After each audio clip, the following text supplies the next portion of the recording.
یہ بات ہے اس طاقت کی جو خود کو خدا سمجھ بیٹھی تھی۔ میں سب سے امیر اور طاقتور ہوں۔ یہ بات ہے اس غرور کی جو کعبے کے وجود کو مٹی میں ملانا چاہتا تھا۔ میں اس کعبے کو جڑ سے اکھاڑ پھینکوں گا۔ یہ بات ہے اس لشکر کی جسے اپنی طاقت پر اتنا نشہ تھا کہ وہ آسمان والے سے ٹکر لینے نکلا تھا۔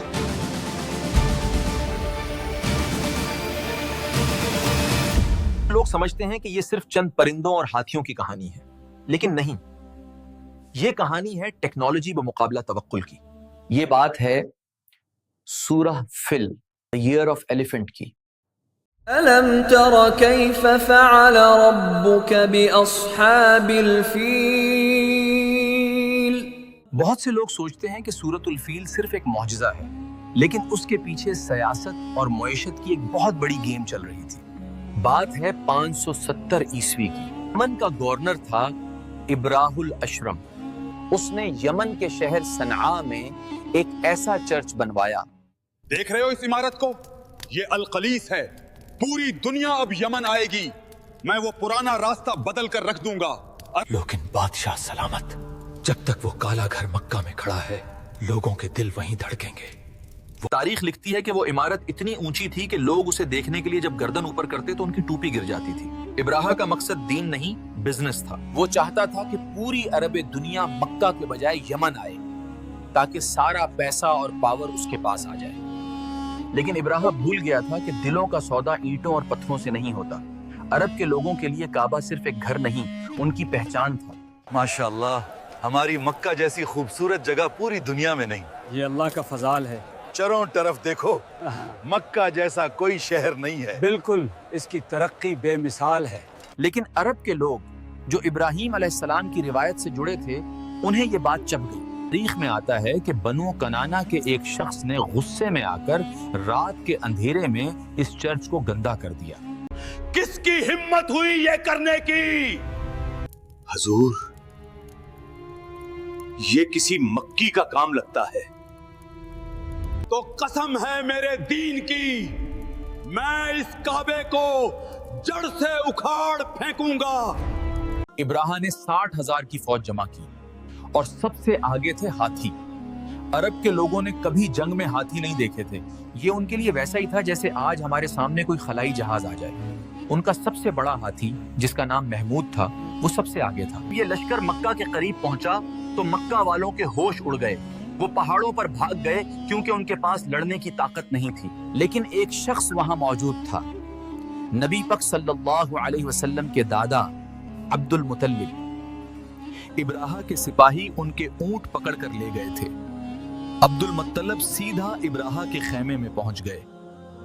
بولو، کیا مانگنے آئے ہو؟ کعبے کی حفاظت کی بھیک؟ میں اپنے اونٹوں کو لینے آیا ہوں جو تمہارے سپاہیوں نے پکڑ لیے ہیں۔ مجھے تم پر حیرت ہے عبد المطلب۔ میں تمہارا دین، تمہارا کعبہ توڑنے آیا ہوں اور تمہیں اپنے جواروں کی فکر ہے۔ انا ریبہ الأبل وللبیت ریب یحمئیہ۔ میں ان اونٹوں کا مالک ہوں، اس لیے ان کی فکر کر رہا ہوں۔ رہا سوال اس گھر کا، تو اس کا بھی ایک مالک ہے، وہ خود اس کی حفاظت کر لے گا۔ یہ ہوتا ہے توکل۔ انہوں نے اپنے اونٹ لیے اور پہاڑوں پر چلے گئے اور کعبے کے دروازے کا کنڈا پکڑ کر اللہ سے دعا کی۔ اے اللہ، انسان اپنے گھر کی حفاظت کرتا ہے، تو اپنے گھر کی حفاظت کر۔ صبح ہوئی، ابراہ نے حکم دیا، حملہ۔ آج ہم وہ کلا گھر کو مٹی میں ملانا ہی۔ تیار ہو۔